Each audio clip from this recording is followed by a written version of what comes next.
History loves its great leaders, generals, emperors, commanders.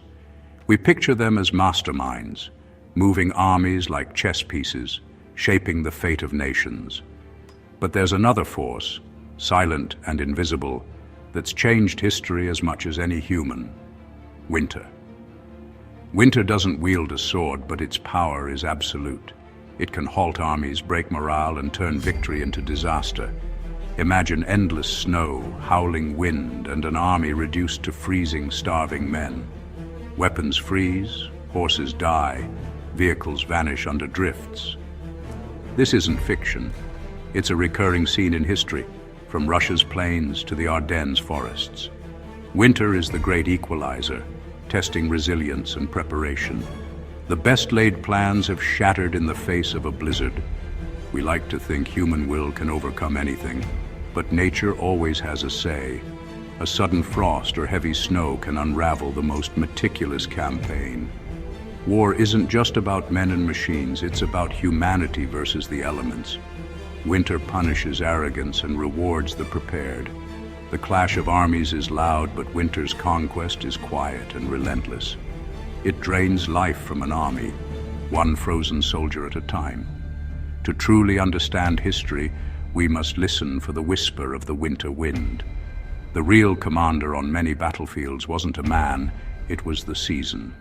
Ignore winter, and history will remind you who's really in charge. Campaigns are planned in the optimism of spring and summer. Clear roads, high morale, easy victories.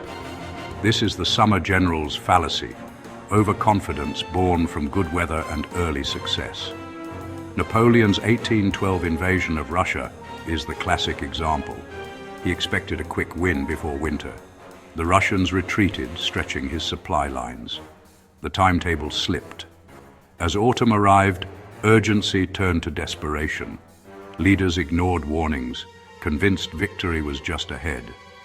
Admitting the campaign might drag into winter felt like admitting failure.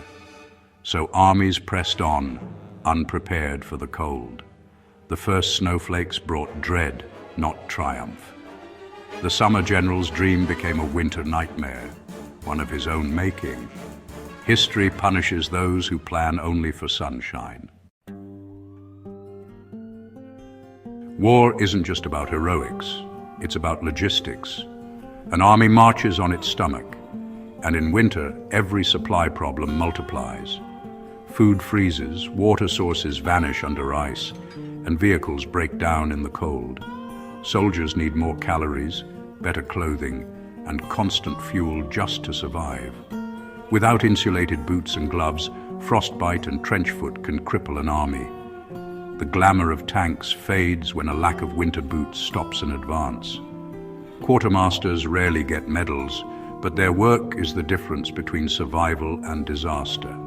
Leaders focused on grand strategy often overlook these details until winter exposes every weakness. An army without supplies is just a crowd waiting for the cold to finish what the enemy started. In winter, logistics is life or death. The cold doesn't care about bravery, it cares about preparation.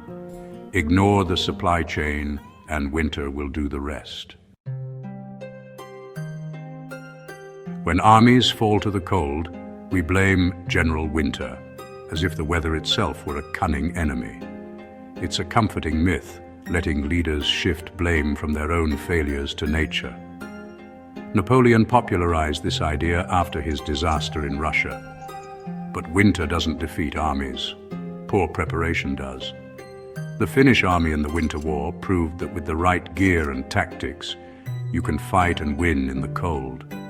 Defeat in winter is almost always about failed logistics and arrogance. Snow and ice don't create problems, they reveal them. Blaming General Winter avoids the hard truth. The real enemy is hubris. The lesson isn't that winter is unbeatable, but that victory belongs to those who respect and prepare for it. The cold is predictable, the failure is not.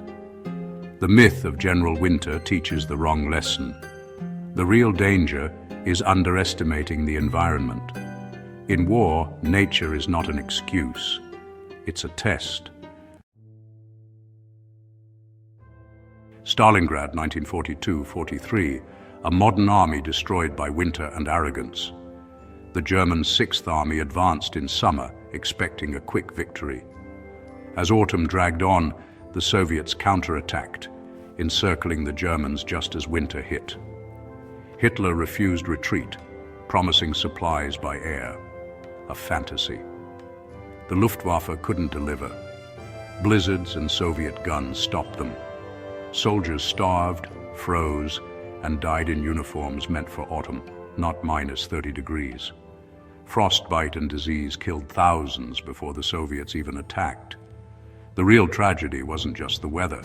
It was a cascade of bad decisions. Underestimating the enemy, failing to equip for winter, and stubborn leadership turned defeat into catastrophe. Winter amplified every mistake, turning the encirclement into a frozen graveyard. When the Sixth Army surrendered, only a fraction survived.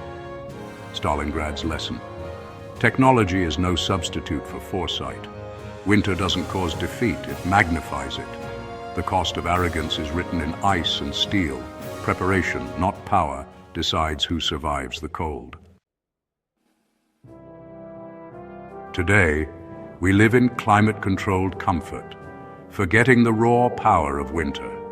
Technology tempts us to believe we've conquered the cold, but history warns otherwise. Complacency is dangerous. In W2's Battle of the Bulge, American troops, despite their tech, suffered from frostbite and supply failures. Planes were grounded, vehicles stalled, and thousands suffered because winter was underestimated. Technology helps, but it doesn't erase the basics: food, warmth, and preparation. Modern comfort breeds forgetfulness and vulnerability. The physics of cold haven't changed. Every generation must relearn respect for winter's power. The cold punishes those who forget its lessons. War and winter, history repeats the same tragedy. Confident leaders, blinded by early success, push too far, ignoring the coming cold. Soldiers follow, unprepared for the true enemy, ice, wind, and snow. The result isn't just defeat, but annihilation.